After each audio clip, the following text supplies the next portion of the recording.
அல்லாஹ்வுடைய தூதர் சொன்னார்கள், அல்லாஹ்வை நினைவு கூறக்கூடிய சபைக்கு மலக்குகள் வருகிறார்கள், தங்களுடைய ரெக்கைகளால் அவர்களை சூழ்ந்து கொள்கிறார்கள். முதல் வானம் வரை அந்த மலக்குகளுடைய படை சூழ்ந்திருக்கிறது.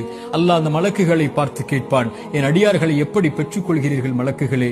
யா அல்லாஹ், இவர்கள் உன்னை துதிக்கிறார்கள் யா அல்லாஹ், உன்னை மகத்துவப்படுத்துகிறார்கள் யா அல்லாஹ், உன்னை மேன்மைப்படுத்துகிறார்கள் யா அல்லாஹ். அந்த மலக்குகளை பார்த்து அல்லாஹ் கேட்பான், இந்த அடியார்கள் என்னை பார்த்திருக்கிறார்களா மலக்குகளே? மலக்குகள் சொல்வார்கள், யா அல்லாஹ், இந்த அடியார்கள் உன்னை பார்க்கவில்லையா அல்லாஹ். அந்த மலக்குகளிடத்தில் அல்லாஹ் சொல்லுவான், என்னை பார்த்தால் இவர்கள், இந்த அடியார்கள் என்னை பார்த்தால், அப்போது அல்லாஹ் ரப்புல் மலக்குகள் சொல்லுவார்கள் அல்லாஹ்விடத்தில், யா அல்லாஹ், உன்னை பார்த்தால் அதிகம் துதிப்பார்கள், இன்னும் அதிகம் மகத்துவப்படுத்துவார்கள், இன்னும் உன்னை அதிகம் புகழ்வார்கள் யா அல்லாஹ். அல்லாஹ் கேட்பான், எதை கேட்கிறார்கள் என்னிடத்தில்? மலக்குகள் சொல்வார்கள், யா அல்லாஹ், சொர்க்கத்தை கேட்கிறார்கள் யா அல்லாஹ், சொர்க்கத்திற்காக அழைக்கிறார்கள் யா அல்லாஹ் உன்னை. அல்லாஹ் சொல்லுவான், சொர்க்கத்தை அவர்கள் பார்த்ததுண்டா? அந்த மலக்குகள் சொல்வார்கள், யா அல்லாஹ், இவர்கள் சொர்க்கத்தை பார்த்ததில்லை. அல்லாஹ் சொல்லுவான், இவர்கள் சொர்க்கத்தை பார்த்தால் யா அல்லாஹ் இன்னும் ஆசை கொள்வார்கள், இன்னும் அதை நோக்கி வருவதற்குரிய செயல்பாடுகளை செய்வார்கள். அல்லாஹ் கேட்பான், எதிலிருந்து பாதுகாப்பை தேடுகிறார்கள்?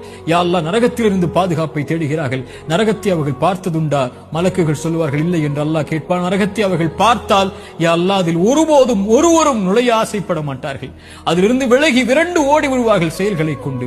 அல்லாஹ் சொல்லுவான், மலக்குகளே, அல்லாஹ்வை பார்க்கவில்லை, சொர்க்கத்தை பார்க்கவில்லை, நரகத்தை பார்க்கவில்லை, என் மீது என்னை நினைவு கூறக்கூடிய இந்த சபைக்கு ஃபஉஷ்ஹிதுக்கும், நான் உங்களை சாட்சியாக வைத்து சொல்கிறேன், அன்னி கத் கஃபர்து லஹும், அவர்கள் எல்லோர்களையும் நான் மன்னிக்கிறேன் என்று.